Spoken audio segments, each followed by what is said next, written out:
Let's kick it off with the hot topic of the hour. More world leaders traveling to Washington, D.C. today to meet with President Trump. NATO Secretary General Mark Rutte will meet with the president at the White House today to discuss security in Europe throughout the ongoing Russia-Ukraine conflict. This following yesterday's Oval Office meeting with Irish Prime Minister Michael Martin for the annual St. Patrick's Day celebration.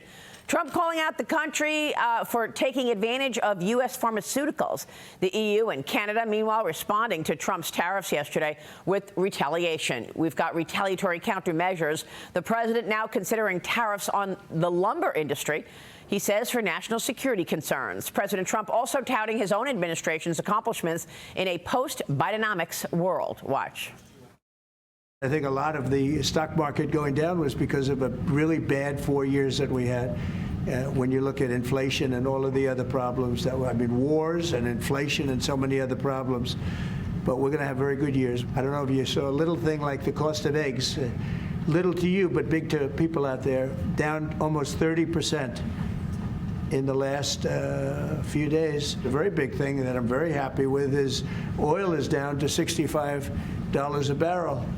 And that's faster than I would have anticipated. We put on the gas, we stepped in the gas in order to get oil. And when energy comes down, prices are going to be coming down with it. So in a very short period of time, we've done a very good job. Yeah, and all of this optimism over the policies coming out of the Trump administration, and yet we still have all this nervousness, Mark, in terms of whether or not we're going to see a real slowdown later. Well, tariffs are obviously causing uncertainty with investors, but also CEOs. Yeah. When you don't have clarity, it's tough for you to really implement your growth initiative. So they're kind of in wait-and-see mode right now. But I think it's important for the viewers at home who might be concerned about how tariffs are going to impact them to understand what worst-case scenario looks like. And as a country, we have total personal income of about $25 trillion a year. The total amount of goods we import is $3.3 trillion a year. If there's a 25% tariff on every single thing we import, that equates to a 3% increase in tax on the taxpayer. Is that fun? No. Is it the end of the world? No. If you then pair that with no tax on Social Security, no tax on overtime, no tax on tips, he just floated no income tax on any income under $150,000. Right. Now you've completely offset the cost of tariffs, and I think a lot of people would actually like that. Yeah, we also see this effort by corporate America to say, you know what, President Trump is going to want me to build it here. Yeah. And they are making plans to transition supply chains right now, many. That's great. If we can bring stuff here, number one, we know we're not going to have issues if there's ever another pandemic or 100-year flood, right? But number two, it creates jobs for Americans, high-paying jobs, jobs that they appreciate and value. And that's what the president wants. Well, and we're missing the biggest picture item right now, and that's bringing jobs back to America. Nobody's talking about that. When you demand manufacturing jobs back to the United States of America, you're going to see immediate job growth. We saw that in Ohio. JSW Steel, that has a subsidiary here in Ohio, has been competing with Mumbai, which is where their base is. We're looking at, the CEO said, 100 jobs this year coming back to the state of Ohio. And that's just Ohio. When you look worldwide, we're going to continue to demand this. And I understand market volatility. It's going to go up and it's going to go down because there's so many things happening, Ukraine, Middle East. But the bottom line is President Trump told every CEO, every American, I'm going to invoke tariffs because I want it to build better here in America. And that's exactly what he's demanding. So CEOs had enough time to make plans to start moving their base here, headquarters here. We have given far too less to the American people. The fact that he talked to Ireland's prime minister and said that most of our pharmaceuticals are in Ireland, I looked it up, Maria, 9 out of 10 pharmaceutical companies are in Ireland. So again, we're not being self-reliant. We're actually relying on foreign countries and many adversaries. How about the electricity in Minnesota? Well, 100%. Yeah, that also speaks to the tax situation in Ireland. Remember when Obama raised corporate taxes, so many companies went and headquartered in Ireland because they had a 9% Apple's whole litigation over the whole thing that they lost the tax code in Ireland. Absolutely.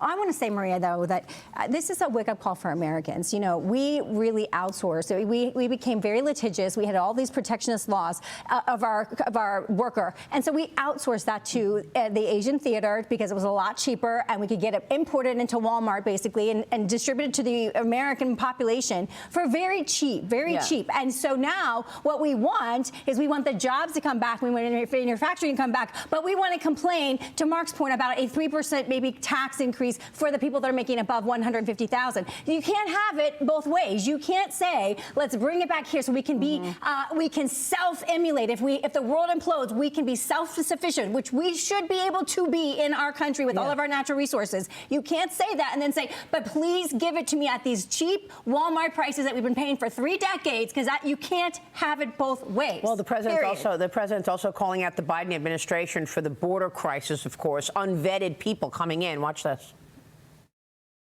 This country needed somebody to defend it. It's this big, beautiful place that was being ripped off by illegal immigrants coming in from prisons, coming in from mental institutions, gang members, gang leaders, drug dealers, pouring into our country with the open borders. The worst people allowed into our country, and we're now getting them out. This should have never happened. This should have never happened.